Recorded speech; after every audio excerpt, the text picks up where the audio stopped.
Je vous l'envoie. Voilà, alors j'espère que vous allez bien. Shavua Tov. Et donc la semaine dernière, on avait planté le décor. Je ne sais pas si vous vous souvenez, mais on a vu plusieurs choses. On a vu déjà la mégalomanie de Assuérus. On a vu qu'il avait en fait un pouvoir sans limite, une richesse immense. Puis surtout, on avait vu que c'était le roi de la démagogie. On a vu qu'il s'est très très bien, c'est un très fin homme politique et qu'il a en fait acheté le peuple à travers un festin qui a duré 6 mois dans lequel il faisait la volonté de tout un chacun et qu'en fait c'est comme ça qu'il est parvenu à la monarchie et puis qu'il a ancré sa place de cette façon-là.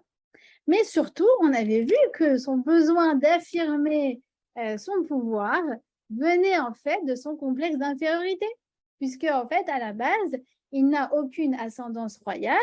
Il était, nous disent nos sages, il était en fait le domestique de Balthazar, donc de l'ancien roi. Il travaille dans son écurie, palefrenier.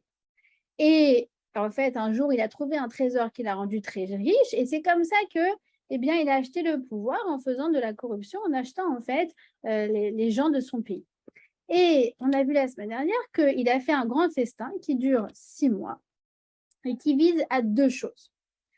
D'abord, il vise à célébrer la défaite du peuple juif. Ah, c'est bon, leur Dieu les a abandonnés. Il faut comprendre que les rois à l'époque, eh bien, ils prenaient vraiment au sérieux les prophéties et puis ce que disaient les sages, ce que disaient les rabbinim juifs. Et là, il se dit très bien, eux, ils seront enfin sous ma coupe. Leur Dieu les a abandonnés. On avait dit qu'en fait, ils avaient une promesse comme quoi, au bout de 70 ans, ils allaient rentrer sur leur terre. Et lui a calculé les 70 ans. Bon, il les a mal calculés, mais il se dit, génial, eh bien, leur Dieu les a abandonnés. Ils ne vont jamais reconstruire le Beth Amikdash et ils ne reviendront jamais sur leur terre. D'accord Et pour les Juifs, en fait, à ce moment-là, c'est le désespoir. Et pour lui, c'est la victoire. Et la deuxième chose que le festin visait à ancrer, eh bien, c'est qu'on avait dit qu'il veut montrer qu'il est le roi. Sauf que, et on s'était arrêté là la semaine dernière, ce qu'on avait vu, c'est que à la toute fin, le dernier jour, après 186 jours de festin et de tout ce qu'il a investi matériellement et financièrement pour y arriver, eh bien, son plan tombe à l'eau. Pourquoi? Parce que le festin visait à montrer que c'est lui le roi, c'est lui le patron. Et là, en fait, sa femme, à qui il avait demandé de venir pour se pavaner, pour montrer sa beauté à ses amis, eh bien, sa femme refuse. Elle lui parle très mal. Elle lui rappelle que d'abord, c'est elle la reine et que lui, à la base, c'est un moins que rien. Et en fait, du coup, tout son plan tombe à l'eau. Parce que lui, il voulait lui montrer qu'il était le roi du monde. Mais finalement, avec la réaction de sa femme Vashti, on comprend que quoi? Que, eh bien, il n'est même pas le roi dans sa maison. D'accord? C'est-à-dire tout ce qu'il a investi depuis des années pour assurer sa réussite tombe à l'eau le dernier jour du festin en quelques minutes. Alors, comment il va réagir? Et c'est là qu'on s'était arrêté. Eh bien, on en est donc au verset 13. Alors, vraiment, je vous invite à suivre en parallèle parce que c'est un peu compliqué pour moi de faire comme la semaine dernière, de partager les versets. Bon, je vais le faire juste cette fois-là. Attendez, hop. Mais je ne pourrais pas le faire systématiquement. Voilà. D'accord? Donc,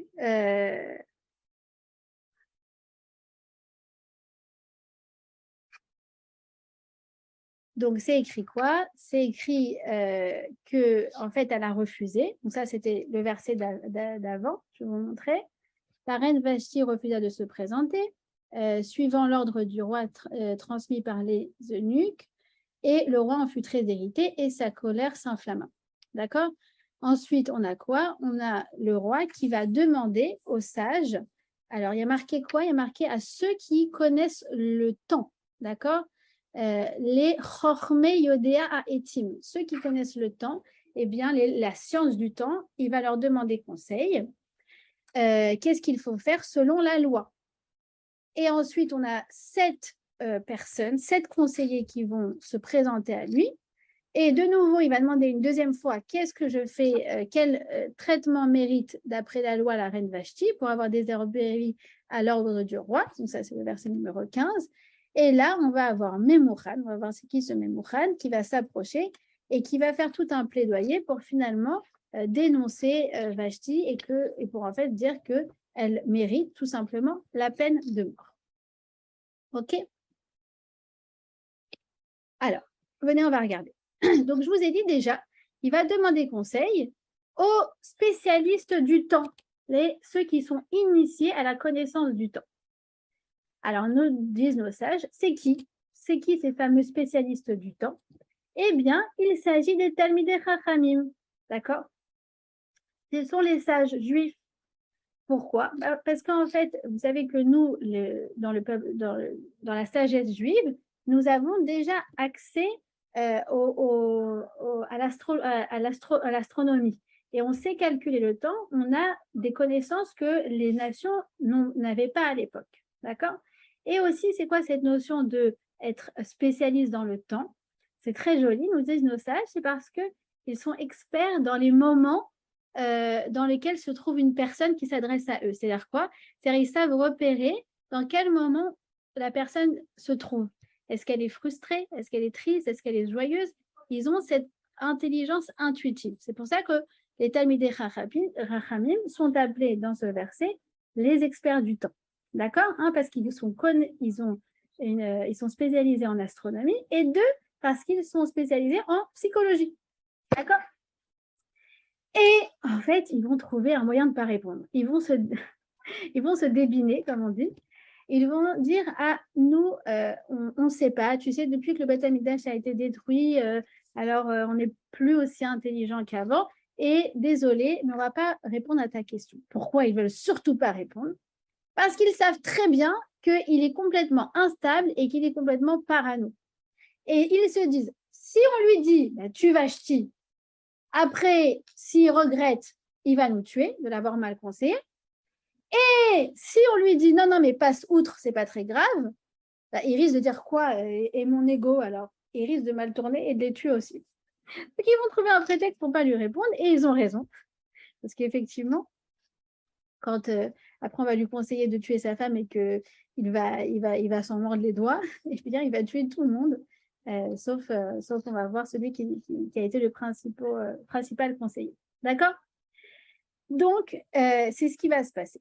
Alors, du coup, une fois qu'il a demandé à ses Talmidei Chachamim et qu'ils se sont gentiment, on va dire, comment on dit, laissé, comment on dit dans les jeux de société, je passe mon tour. Quand ils ont passé leur tour, eh bien, il va demander à 7 ministres conseillers qui sont proches de lui. D'accord? Il s'agit donc la Megillah nous donne leur nom. Et c'est très intéressant de voir qu'à part le dernier, Memouchan, eh bien, après, on ne va plus voir leur nom dans toute la Megillah. Pourquoi? Parce que comme je vous ai dit, quand finalement il va tuer sa femme et qu'il va regretter d'avoir tué sa femme, il va tous les égouiller. D'accord? C'est un personnage, ce Assuérus. D'accord? Alors, qui est ce Memouchan? C'est donc le dernier de la liste. Il est marqué Karshena, Shetar, Karshena, Shetar, Admata, Tarish, Meres, Marsena et Memouchan. Memouchan, nous disent nos sages, c'est Aman. Aman, c'est le 7e, le dernier, et il s'appelle Memouchan, ce qui en hébreu veut dire prêt. Pourquoi il s'appelle prêt? Prêt, P-R-E-T, d'accord? Alors prêt avec un S, non, il est le plus éloigné du roi, mais là, même s'il est le plus éloigné du roi, c'est lui qui va sauter en premier, il va être prêt à quoi? Prêt à parler, prêt à faire du grabuge, alors qu'il est le dernier. Il est le ministre le moins important, mais c'est celui qui va parler en premier. Pourquoi? Parce que Aman, c'est un grand opportuniste et c'est un grand manipulateur.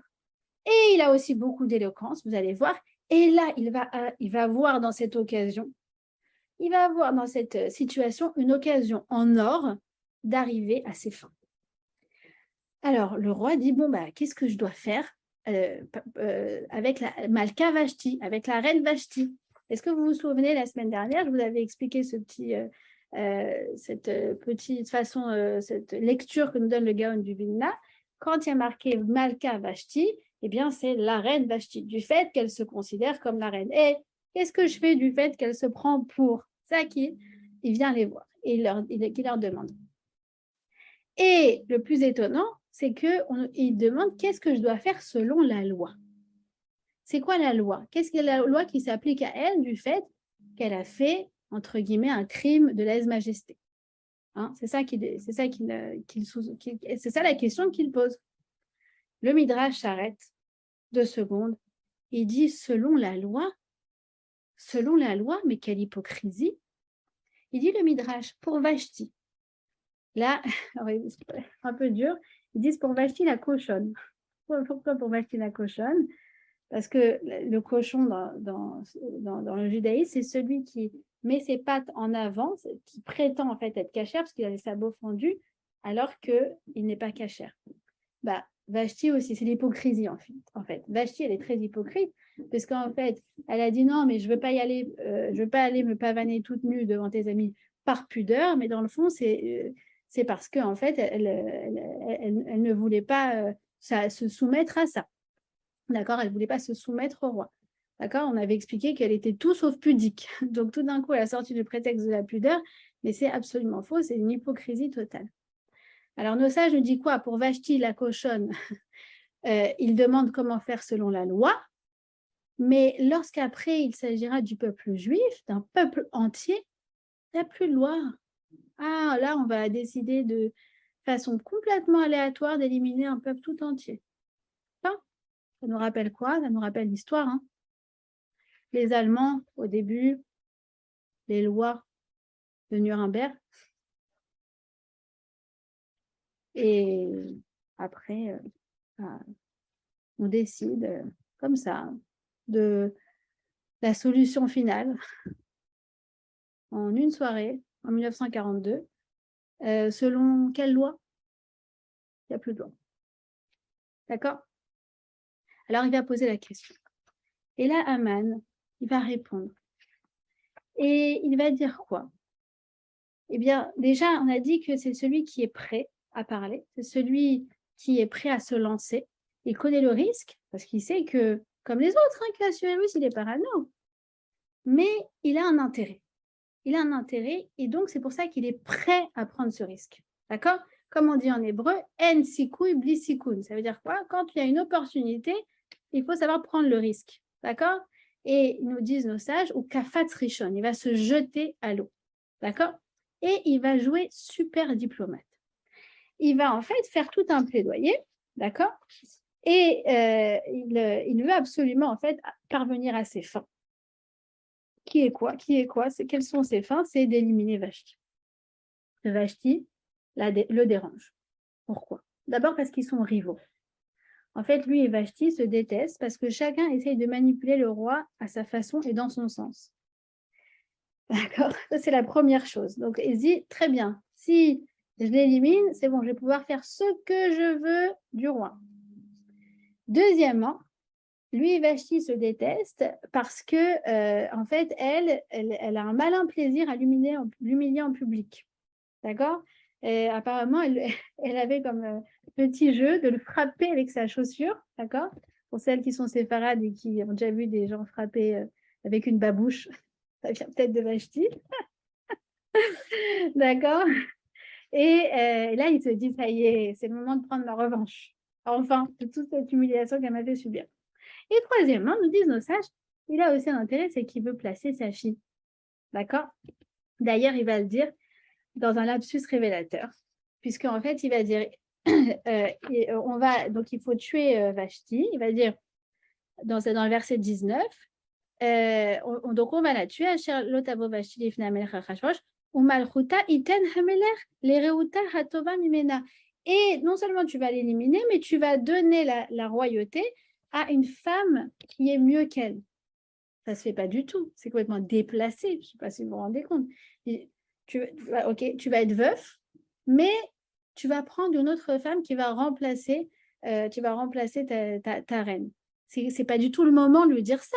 Mais nous dit le Rav Yaakov Fen, c'est son inconscient qui parle à ce moment-là. Il fait un lapsus révélateur parce qu'il veut absolument que sa fille, elle soit reine à la place de Vashti. D'ailleurs, entre parenthèses, donc après il va tuer Vashti et qu'il va organiser le fameux concours de beauté dont on va parler pour trouver une remplaçante, eh bien elle va venir, la fille de Haman, mais nos sages nous racontent, le Midrash nous raconte qu'elle va avoir la gastro et que du coup, elle ne pourra pas vraiment participer, elle ne sera pas vraiment sélectionnée. Alors, comment il s'y prend? Le roi du sophisme, le roi de l'éloquence. Il va dire quoi? Alors, Memouchan s'exprime ainsi devant le roi et les seigneurs. Ce n'est pas seulement envers le roi que la reine Vashti s'est rendue coupable, mais écoute, mais contre tous les grands et toutes les nations qui peuplent les provinces du roi d'Assuérus. Elle n'a pas fait qu'une offense au roi, elle a fait une offense au peuple entier. Parce que l'incidence de la reine, venant à la connaissance de toutes les femmes, aura pour effet de déconsidérer leur mari à leurs yeux. Puisqu'on dira, le roi Assuérus a donné un ordre d'amener la reine Vashti, elle n'est pas venue. Et aujourd'hui, toutes les grandes femmes de Perse et de Parasoumadai, de Perse et de Midi, en parleront et de là naîtra des inanimités et de l'humiliation et de la colère. Alors, déjà, vive l'exagération. Vive l'exagération. En fait, il est passé de une offense au roi à une offense au monde entier. D'accord? Et d'ailleurs, Rav Yaakov Fen, il nous fait remarquer quelque chose, il dit, dans le fond, Assuérus, il ne veut pas tuer sa femme. D'accord? Et d'ailleurs, quand il demande conseil au ministre, il minimise ce qu'elle a fait. Il dit quoi? Il dit, qu'est-ce que je dois faire de la reine Vashti du fait qu'elle n'a pas voulu se rendre avec les Sarissim. Les Sarissim, c'est les domestiques. Genre, en gros, il essaye de relativiser. Peut-être qu'elle n'a pas voulu venir parce qu'en fait, je lui ai envoyé des petites gens. J'ai manqué de galanterie. D'accord? Donc, en fait, quand il leur pose la question, il essaye quand même, dans le fond, de lui trouver des circonstances atténuantes. Mais Haman, Memouchan, il ne saisit pas du tout la finesse. Il met les pieds dedans, pieds dans le plat, et il en rajoute avec une mauvaise foi incroyable. D'accord? Donc ça, c'est la première chose. Fait qu'il va rentrer dans une exagération complètement folle. Et vu qu'il est parano, vous avez compris qu'en fait, il joue sur cette carte-là. Il joue sur la paranoïa du roi Assuérus. Deuxième niveau, il va dire quoi? Il va dire, il va l'appeler lui le Meller, lo à la Meller Levado. Ce n'est pas seulement contre le Meller qu'elle a fait ça, Vashti Hamalka. Donc non seulement il fait jouer sa paranoïa, deuxièmement, il lui graisse la patte. Al Hameler, il ne dit même pas son nom, le roi, comme si c'était the roi absolu. D'accord? Et elle, comment il est parallèle? Vashti Hamalka. Vous vous rappelez quand on dit Vashti Hamalka, Vashti, c'est Vashti, et la reine accessoirement parce qu'en fait, elle est mariée avec toi. C'est-à-dire, il remet bien les choses en place. C'est lui le roi, et elle est juste la reine parce qu'en fait, elle se soumet au roi. OK? Et il continue. Et il dit quoi? Il dit, mais attends, si ça se sait, et ça va se savoir, il va y avoir une révolution féministe. Vehayom azé tomarna sarot parasumadai. Il va y avoir une révolution féministe dans tout le pays, fait par les femmes importantes. Donc, c'est même plus un problème personnel, c'est plus un problème de shalom baïd, c'est un problème politique. Il va y avoir un renversement du pouvoir par les femmes. Donc, si tu gardes ta reine, eh ben, ça veut dire qu'en fait, c'est les femmes les boss. Et ça va être une catastrophe dans tout le pays. Est-ce que vous avez compris l'argumentaire de Haman, Mouchan? C'est du haut niveau. Et du coup, avec tout cet argument, eh bien, Assuérus, dans le fond, il n'a pas d'autre choix que de l'écouter. Puisque, en fait, de toute façon, déjà au début, il avait bien amadoué. On est bien d'accord.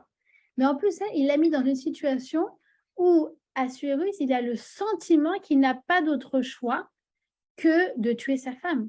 D'ailleurs, après, il y aura marqué quoi? Donc, après l'assassinat de sa femme. Après, Quand il s'est réveillé. il a remarqué Ouais. Asher Nigzar Aléa, ce qui a été décrété sur elle.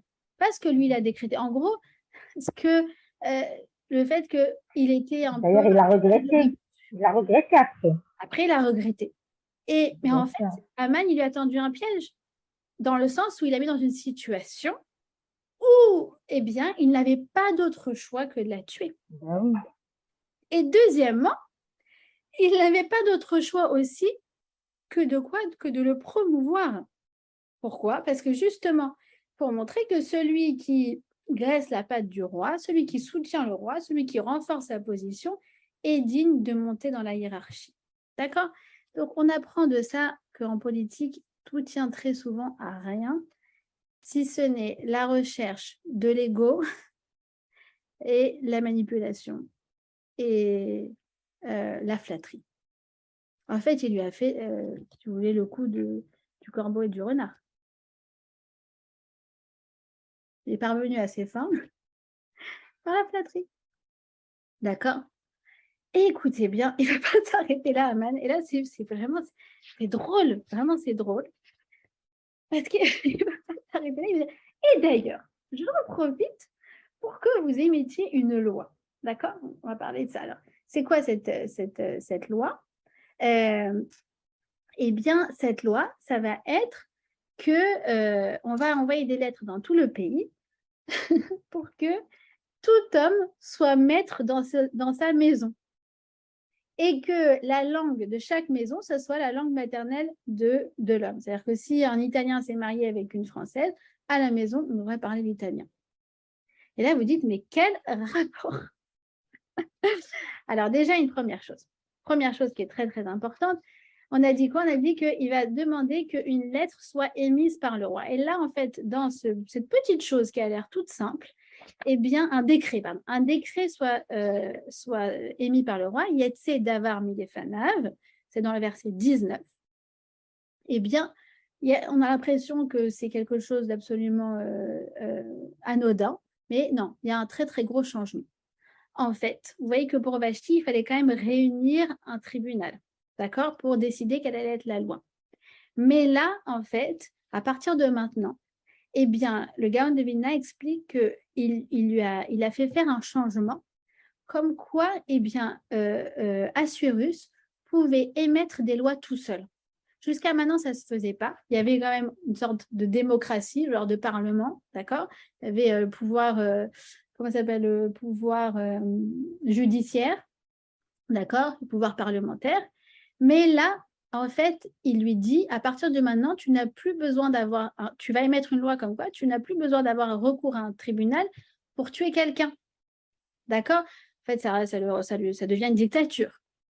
Et Assuérus a écouté, il a fait passer cette loi, et désormais, un des privilèges du roi, c'est la vie et la mort. D'accord? Alors lui, ça l'arrange parce qu'il se dit au moins comme ça, je pourrais faire zigouiller qui que ce soit en manipulant le roi avec beaucoup de facilité, d'accord? C'est ce qui, d'ailleurs, qui va faire en sorte qu'ils vont pouvoir émettre un décret contre le peuple juif tout entier. C'est grâce, enfin, à cause ou voilà, du fait de ce changement légal, on va dire. Mais dans le fond, ce qu'on ne sait pas, ce qu'on ne réalise pas tout de suite, c'est qu'en fait, Aman, il est en train de mettre en place les jalons de sa propre mort. Puisque quand, plus tard, eh bien, Assuérus sera énervé contre Aman, Baruch Hashem n'aura pas besoin de tribunal, il pourra le pendre sur place. D'accord? Encore une coïncidence. Derrière lequel, vous vous souvenez, tout le but, c'est de voir la main d'Hachem.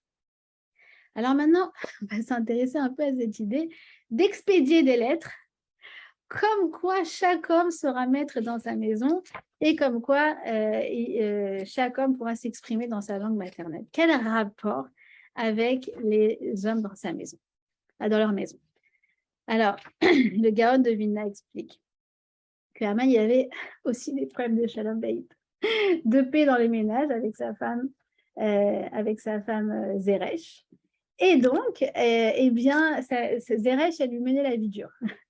Et du coup, il s'est dit, je vais encore saisir une autre occasion. Grâce à le ciel lui donnait beaucoup de de Voilà. babouche, non? Grâce à cette loi, eh bien, je vais pouvoir enfin la mater. C'est moi le maître de la maison.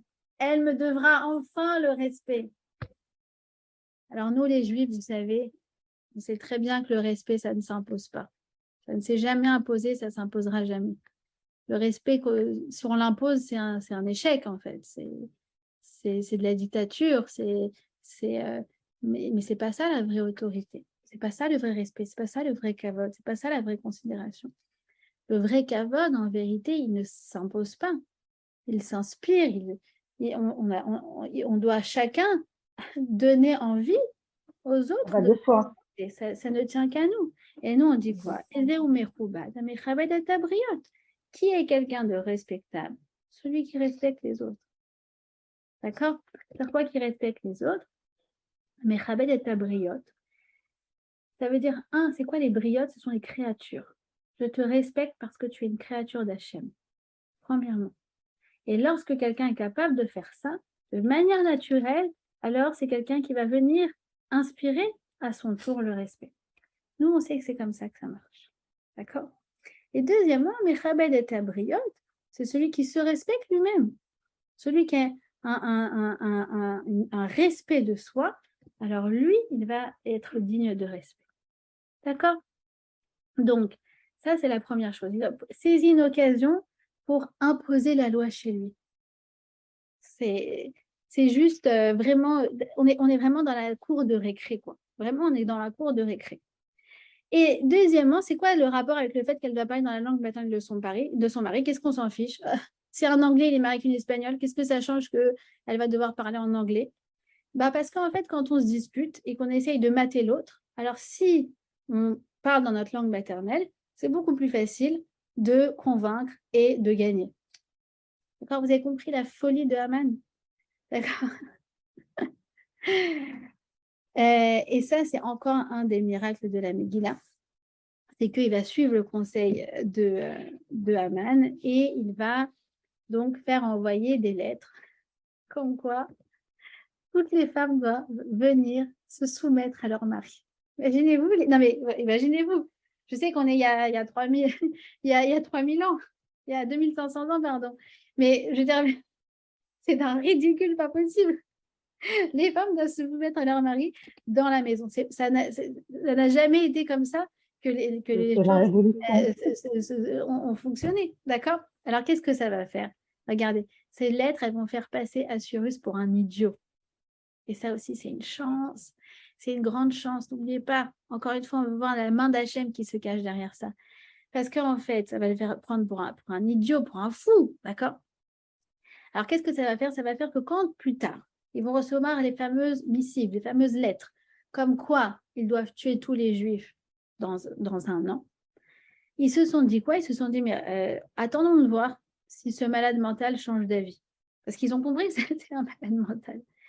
Et si ça n'avait pas été le cas, ils n'auraient jamais attendu un an pour passer à l'assaut contre les Juifs. Ils n'auraient jamais attendu la date butoir un an plus tard. Donc, de nouveau, on voit que derrière cette coïncidence, derrière cet acte qui a l'air complètement anodin, eh bien, se cache une grande, grande, grande bonté d'Hachem. D'accord? Donc, on termine le chapitre 1 et on va lister les coïncidences que l'on a vues. D'abord, 1, comme on a dit, Haman convainc Assuérus de tuer Vashti, ce qui, en fait, dans le fond, commence à rendre Haman assez suspect aux yeux d'Assuérus. C'est la première chose. D'accord? Deuxièmement, en fait, en tuant Vashti, c'est ce qui va permettre à Esther de devenir reine, alors que lui, il pensait placer sa fille et je vous ai dit, elle a eu la gastro. Troisièmement, ça transforme Assuérus en dictateur.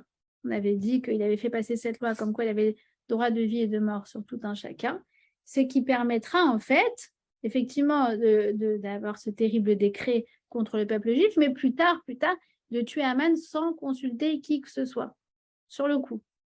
Et quatrièmement, voilà, il lui fait envoyer ses lettres qui lui font perdre tout crédit auprès de ses sujets, et ça va permettre que le décret d'assassinat contre les Juifs n'ait pas d'implication immédiate, Baruch Hashem. Excusez-moi, vous avez dit qu'ils ont attendu 1 an avant d'appliquer les lettres. Voilà. Oui, oui. En fait, elles ont été envoyées en Nissan pour le mois d'Adar d'après. Donc, c'est 11 mois. Alors, elles ont été envoyées en Nissan, mais après, ça met 2 mois à arriver. Donc, ils ont commencé à recevoir les plus tard. C'est arrivé du coup en Sivan. D'accord? Donc, de toute façon, ça laissait bien oui, pratique. Mais moi, je ne comprends pas que, comment il s'appelle, le roi Assuérus. Ouais, il a dû gober tout ce qu'il lui a raconté. Il n'avait pas le choix, en fait. Il n'avait pas le choix parce qu'en gros, il lui a dit si tu la tues pas, tu es un loser. Vous avez compris? Ok, d'accord. Je veux bien que, bon, parce qu'il a dit qu'il faut la tuer, parce que les femmes. Mais toutes ces lettres et tous ces trucs-là, il aurait pu s'opposer. Il dit attends, ça va, il est intelligent quand même, il n'est pas si bête que ça. Il est assis sur un trône ou. Et il n'est pas si bête que ça, mais souvenez-vous du corbeau et du renard. Voilà. Le corbeau, il n'est pas bête. Mais c'est quoi si. En fait, c'est les plans d'Akadosh Baruchou, comme tu as dit, c'est tout. C'est les plans d'Hachem. Exactement. D'accord, mais nous, on aime analyser les choses de 2 points de vue. Oui, bien sûr. Voilà, on avait dit de ce qui se passe véritablement et en fait, la bonté d'Hachem. Parce que tout le but de la Megillah, c'est que c'est l'air logique et l'air naturel et qu'en fait, on voit derrière que chaque chose, elle joue en notre faveur. D'accord? C'est quoi? C'est le maître de ses bois. C'est quoi déjà? Ouvre son large bec et laisse tomber sa proie. Je ne sais plus comment on dit. Maître corbeau sur un arbre perché tenait dans son bec un fromage. Maître renard, par l'odeur alléchée, lui tint à peu près ce langage. Et monsieur du corbeau, comme vous êtes joli, comme vous êtes beau, si votre ramage se rapporte à votre plumage, vous êtes le phénix des hôtes de ces bois. Voilà, merci. Le corbeau ne se sent plus de joie, il laisse ouvrir son bec et tomber sa proie. Voilà. Il laisse tomber sa proie. Voilà, pareil, il a laissé tomber sa proie. Vachti. Alors maintenant, on va passer au chapitre 2. En fait, c'est le chapitre du fameux concours de beauté qui va en fait permettre à Esther donc d'accéder à la place de la reine. Alors, je vais répondre aux questions pour les 70 ans. On a vu la semaine dernière. Audrey, je te laisse revoir. Parce qu'en fait, les Chachamim aussi se sont d'une certaine façon trompés. D'accord? Ça, on n'avait pas trop vu la semaine dernière, mais bon, voilà. C'est Aman qui voulait placer sa fille. Oui, c'est quoi le 3e point? Je vous laisse revoir. Et on ne dit pas également que le fait d'avoir fait exécuter Vashti a épargné Esther d'un sort équivalent, éviter d'avoir recours à exécuter la femme du roi. Je n'ai pas très bien compris la question. Voilà. Donc, chapitre 2. Après ces événements, donc après ces événements, quand la colère du roi s'est calmée, il se souvient de Vashti, Vetacher Asta, de ce qui a été fait, on a dit, et de la sentence prononcée contre elle. On a dit la forme passive parce que dans le fond, il était un peu pris au dépourvu, il était un peu, il n'avait pas le choix, on a dit. OK? Et les servants, d'accord? Donc là, c'est les méchartaves, c'est encore un degré en dessous des sarissimes. Il y a les sars, c'est les ministres. Ensuite, il y a les sarissimes, c'est domestique plus. Mais alors là, c'est les méchartaves, c'est vraiment les servants. Et ils vont lui dire, alors trouve, Ivakshu la Melech Neharot Betulot Tovat Mare. Regarde, cherche une femme qui est belle. OK? Alors, maintenant, on va regarder un petit peu tout ce que cela signifie. D'abord, de nouveau un miracle. Sur quels critères tu le conseilles de choisir une reine? Sur son intelligence? Non. Sur sa puissance? Pourquoi pas faire une alliance? D'accord? Je prends une autre princesse d'un autre pays comme ça, tu vas avoir encore plus de puissance. Non. Son ascendance? Non plus. Sa bonté? Non. Sa beauté. Seulement sa beauté. Et ils disent, venez. Alors, et évidemment, en fait, c'est les méchartaves, ça veut dire que ça vient de gens qui sont très du bas peuple, en fait. D'accord?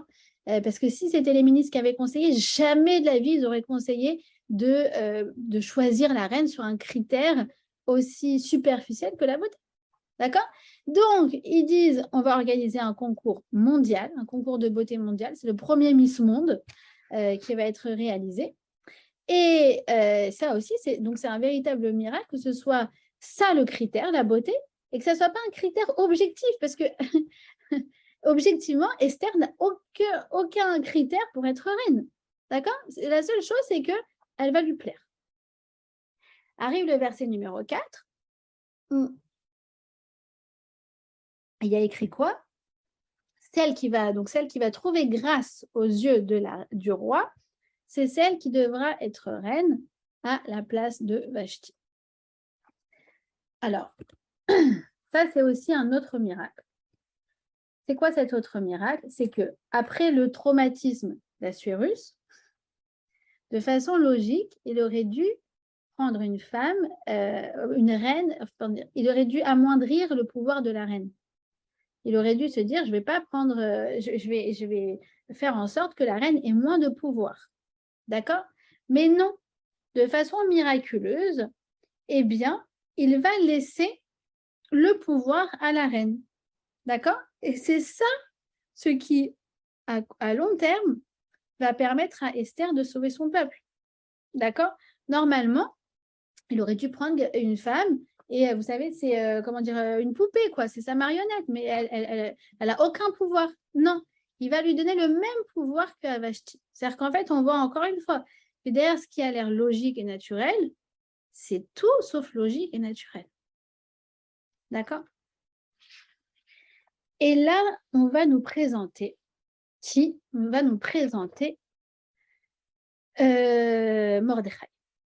Ish Yehudi aya beshushan abira ushmo Mordechai ben Yair ben Shimi ben Kish Yish Yemini. Or, à Suse se trouvait un homme originaire de la Judée, d'accord, portant le nom de Mardoché, fils de Yair, fils de Shimi, fils de Kish, Ish Yemini. Je ne vais pas le traduire tout de suite. C'est un des 4 versets que quand on lit, vous savez que quand on va le jour de Purim, on lit la Megillah, il y a 4 versets qu'on lit à voix haute. Pourquoi on lit ces 4 versets à voix haute? Qu'est-ce qu'ils ont de spécial, ces versets? Eh bien, c'est les 4 versets de la délivrance. Et celui-là, il en fait partie.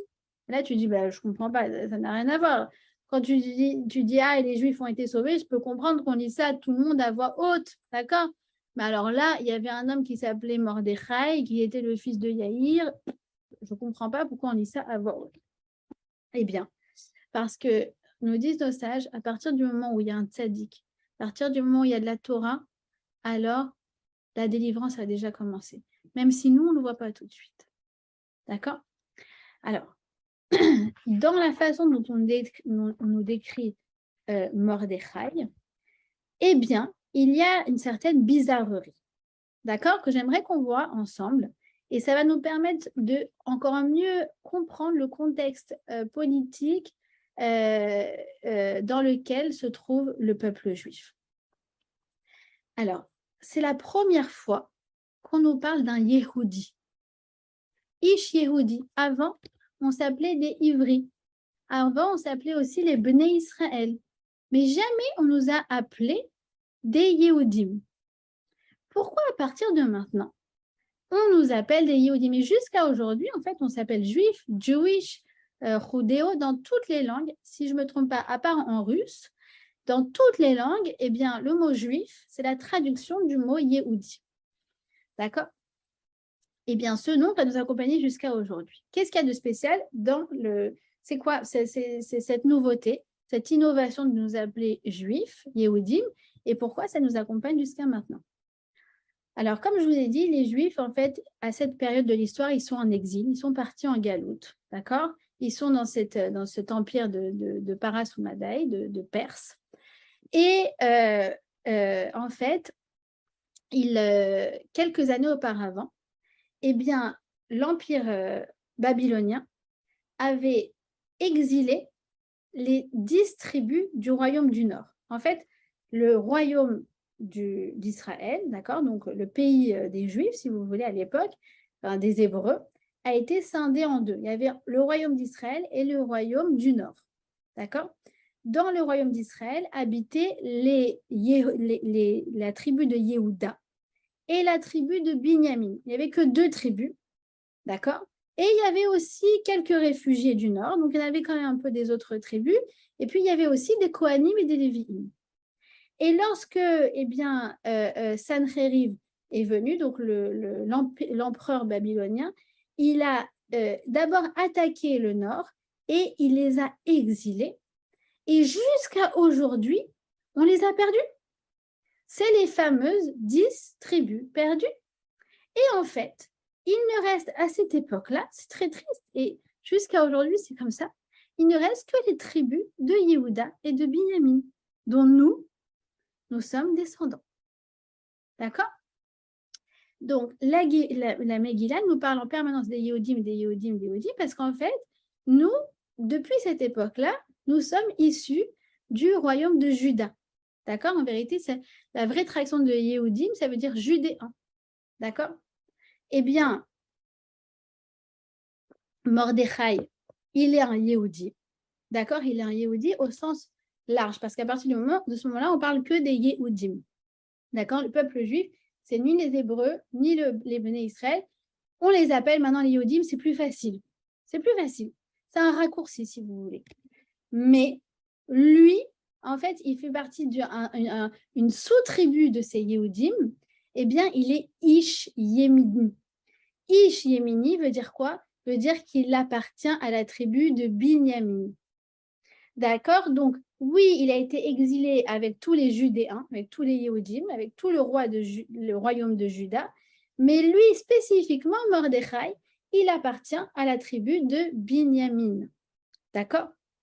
Alors, ça, c'est la première chose qui est importante à savoir, c'est qu'en fait, il n'y a que 2 tribus. D'accord? Et c'est malheureux, mais ça va être en fait finalement notre histoire jusqu'à aujourd'hui. Et la deuxième chose qui nous importe dans cette description, c'est quoi? C'est qu'il est Ben Shimi. Qui est Shimi? Qui est ce fameux Shimi? Je ne sais pas moi qui c'est Shimi. Alors, je vais vous raconter l'histoire de l'ancêtre de Mordechai, parce que c'est très, très important à connaître. Très, très, très important pour aussi comprendre tous les enjeux spirituels dans la Megillah et pour comprendre en fait énormément de choses. Qui est Shimi? Eh bien, Shimi, c'est quelqu'un qui vivait à l'époque du roi David. Et lorsqu'il y a eu une rébellion contre le roi David, Shimi est venu et il a insulté le roi David devant tout le monde. Là, pour le coup, c'est un vrai crime de lèse-majesté. Vous êtes d'accord avec moi? Et là, les partisans de David, conduits par Avishai, c'était le général de David, ils disent « on va le tuer ». Ils disent « pourquoi laisse-t-on ce chien mort », c'est comme ils l'appellent, insulter le roi devant tout le monde et on va le tuer, on va lui trancher la tête. Et David va refuser. Il va dire quoi? Il va dire Hachem, je ne sais plus exactement les termes, Hachem Amarlo Lekalel. S'il a prononcé cette injure, c'est parce que Dieu voulait que je l'entende. Et il va laisser la vie saine et sauve à ce fameux Shimi. Shimi va se marier, enfin il était déjà marié, mais il va continuer à avoir des enfants. Et parmi ces enfants, eh bien, il y en a un qui aura un rôle central sur la scène de l'histoire du peuple juif, plusieurs générations après, c'est Mordechai. D'accord? C'est-à-dire qu'en fait, Mordechai est né grâce à la miséricorde du roi David. D'accord? Et ça, c'est très, très, très, très important.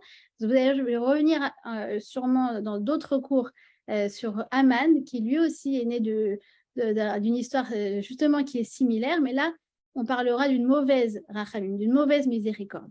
D'accord? Mais en tout cas, c'est la miséricorde de David envers Shimi qui va venir engendrer Mordechai et qui sera à l'origine, en fait, de toute la délivrance du peuple juif. D'accord? Alors, ce fameux Mordechai nous dit le verset 6 qu'il a été, alors il y a écrit qu'il a été exilé. Il a été exilé de Yerushalayim et il y a écrit en fait dans le verset 2 fois le mot exilé. Et nos sages nous disent oui, il a été exilé 2 fois. Une première fois, eh bien, il a été pris en captivité par Nabuchodonosor et avec d'autres Talmidei Chachamim. D'accord? Donc, il était pris en captivité en Perse. Première fois. Mais il est retourné à Yerushalayim par amour de sa terre. Il l'a fait discrètement. Une deuxième fois, il a choisi cette fois-ci de partir en exil. Il est parti où? Il est parti à Shushan, en Babylonie. Pourquoi cette fois-ci, il a choisi de partir en captivité, en exil, pour être une source d'encouragement pour le peuple juif, pour jouer son rôle de sage, de rave et de soutien spirituel et, on va dire, même psychologique, d'accord? Et d'être une source d'encouragement. D'accord? Et là, on va nous parler de Esther. On va nous dire quoi? Qu'il a adopté Esther. Vaï omen et Hadassa. Donc, il a adopté Hadassa, Esther, bat Dodo, sa cousine, qui en la avaem, parce qu'elle n'a pas de père et de mère, Veanearaya fatoar vetovat mare, et elle était belle d'apparence, ou vemot aviha veimea, la kra mordechai lo lebat. Au moment où ses parents sont morts, à Hadassa, qui est Esther, on va expliquer pourquoi elle a deux noms, eh bien, il l'a prise et il s'est occupé d'elle. D'accord? Il a adopté, en fait, sa cousine et il l'a nourrie, logée. Il s'occupait de tous ses besoins comme un père et une mère l'auraient fait. Alors, j'aimerais voir avec vous. Là, on nous fait en fait la présentation de Mordechai et de Esther. Donc, Mordechai, on a expliqué un petit peu quelle était son histoire, quelle était sa place, en fait, dans le peuple juif. Esther, ça n'a pas l'air clair. Ça n'a pas l'air très, très clair. D'abord, elle s'appelle Hadassa ou elle s'appelle Esther? D'accord? Il y a un premier avis qui dit qu'elle s'appelle Hadassa, mais elle a pris un faux nom. Et en fait, son faux nom, c'est Esther. Ça veut dire caché. D'accord? Comme une femme, elle dirait, elle doit choisir un nom d'emprunt pour ne pas qu'on sache comment elle est. Alors, dedans, elle va mettre la racine voilée. Vous voyez ce que je veux dire? C'est ça qui s'est passé. Le deuxième avis que nous rapporte le Maharal nous dit Esther vient du mot Astara, qui en perse veut dire la lune. D'accord? Pourquoi? Parce que la lune, par excellence, elle n'émet pas de lumière. Elle ne fait que refléter la lumière. Eh bien, de la même façon, Hadassa, Esther, eh bien, elle n'a pas de lumière au départ. Elle n'a ni père ni mère. C'est-à-dire qu'elle a rien pour elle, mais elle va créer sa propre lumière. Elle va venir refléter la lumière du soleil, va venir en fait refléter la lumière des tzadikim, la lumière d'Hachem, mais ça va être quelque chose qu'elle va créer depuis le départ. D'accord? Autre explication, Hadassa vient du mot Hadas. C'est quoi la Hadas? Ben, vous savez, c'est la myrte. D'accord? Ça sent très, très bon. Alors, pourquoi? Parce que eh bien, la myrte, on la trouve dans toutes les saisons. De la même façon, je vous rapporte tous les avis sur le nom de Hadassa et de Esther. Eh bien, de la même façon, Hadassa, Esther, elle fleurit à toutes les saisons. D'accord? Comme les tzadikim, ils sont bons dans toutes les circonstances. Une autre explication sur le mot Hadassa, c'est que vous savez que la myrte, c'est connu parce qu'on l'utilise à Sukkot, elle sent bon, mais elle est amère.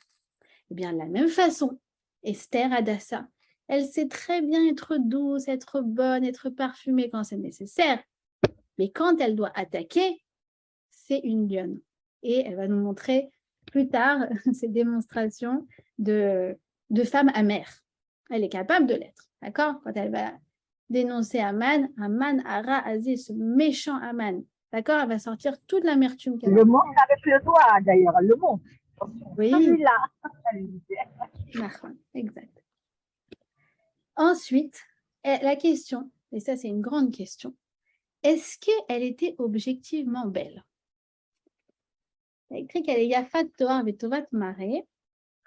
Et la question sur laquelle nos sages ne sont pas d'accord, c'est est-ce qu'elle était objectivement belle?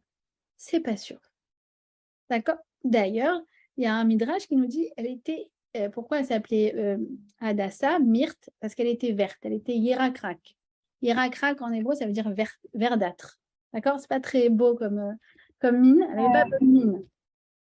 D'accord?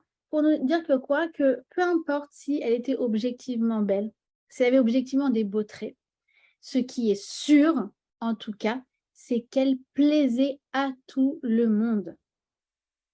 Et le Midrash, il nous dit en fait que pourquoi on nous dit qu'elle était verte, pourquoi on utilise cette couleur? Parce que le vert, c'est la couleur de l'harmonie. Et chaque personne, quand on voyait Esther, se disait « Ah, elle me plaît ». Et c'est incroyable parce qu'en fait, elle était reine sur 127, elle va devenir reine sur 127 pays. Et une de ses forces, c'est qu'en fait, chaque personne, peu importe le pays d'où il venait, se disait « Ah, elle m'inspire une beauté familière, elle doit être de mon pays ». Et en fait, les Tunisiens disaient « Ah non, mais c'est une Tunisienne ». Et les Polonais « Ah non, c'est une Polonaise ». Et les Américains « Non, c'est une Américaine ». Vous voyez ce que je veux dire? Alors, chacun se disait « Ah, elle me plaît, elle m'inspire et elle doit être de mon pays ». D'accord? Elle avait un chêne. Elle avait quelque chose, elle avait un chêne, elle avait une grâce, elle plaisait. Et C'est vrai qu'elle était âgée, Joy. Elle était âgée. Peu importe. Alors, il y a plusieurs avis sur son âge. D'accord? L'avis, on va dire, le plus jeune, c'est qu'elle avait 40 ans. D'accord? Je ne sais plus exactement, je vous dirai l'âge précis, mais c'est dans les 40 ans. D'accord? Et j'aimerais quand même. Excusez-moi, j'ai juste une question à ce sujet qui me taraude depuis longtemps. En fait, est-ce que ça constitue justement un miracle qu'à cette époque, elle n'ait pas été mariée avec tous les attributs qu'elle avait? Est-ce que c'est un des miracles cachés de la Megillat Esther? Parce qu'elle aurait dû être mariée, en toute logique. Oui, en vérité, on va le voir un peu plus tard, qu'en vérité, elle était mariée. Elle était mariée. Comment on dit qu'elle était la femme de Mordechai? Dans le concours de beauté, ils ont pris également des femmes mariées et en vérité, elle était l'épouse de Mordechai. C'est-à-dire qu'en fait, il l'a adoptée et puis après, il l'a épousée. On le voit dans le verset, c'est sur ça que je voulais enchaîner et terminer, sur son lien avec Mordechai. Alors, c'est écrit comme ça. Donc, quelle était, il l'a adoptée, Vahi Omen et Hadassah. Donc, il l'a adoptée. Donc, Esther, elle était orpheline, mais en fait, il n'y avait pas plus orpheline qu'elle, dans le sens où quoi?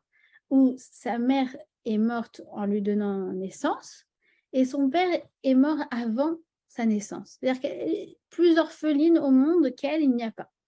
Et d'ailleurs, regardez, c'est écrit qu'elle est belle, et regardez en hébreu, c'est quoi? C'est Yafat, Toar, Vetovat, Maré.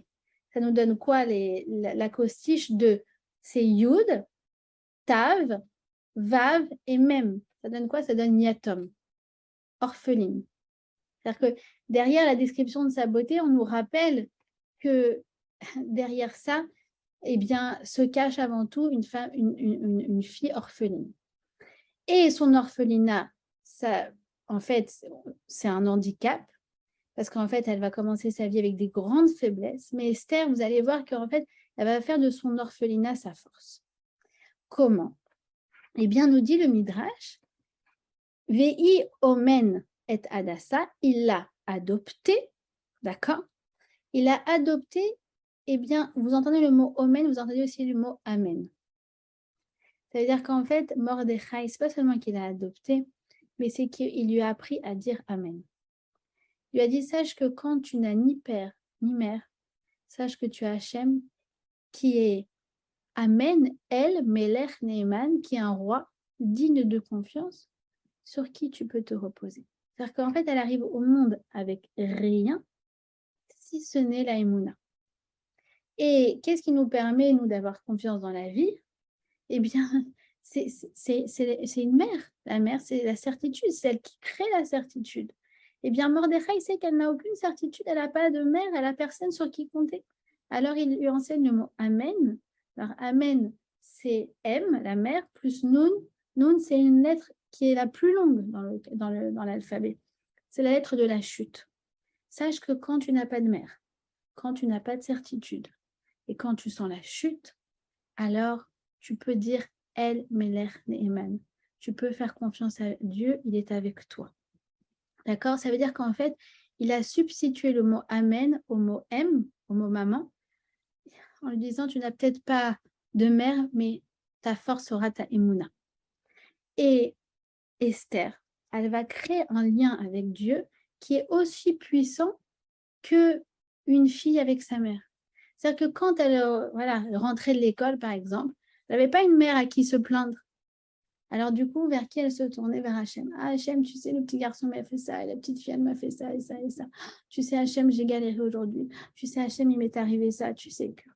Et en fait, c'est pour ça que je vous dis que son orphelinat, ça va être en fait, elle va transformer cette faiblesse en force, parce qu'en fait, eh bien, elle va faire en sorte que elle va avoir une émouna qui est concrète, qui est puissante, exactement comme une fille a confiance en ses parents.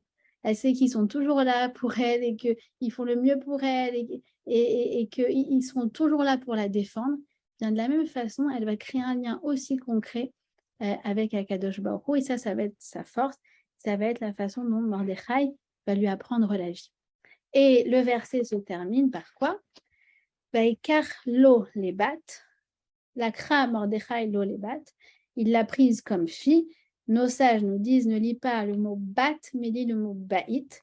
Baït, c'est la maison, baït, c'est la femme. C'est-à-dire qu'après l'avoir élevée, s'être occupée d'elle, de tous ses besoins, eh bien, effectivement, Mordechai va épouser sa cousine Esther. D'accord?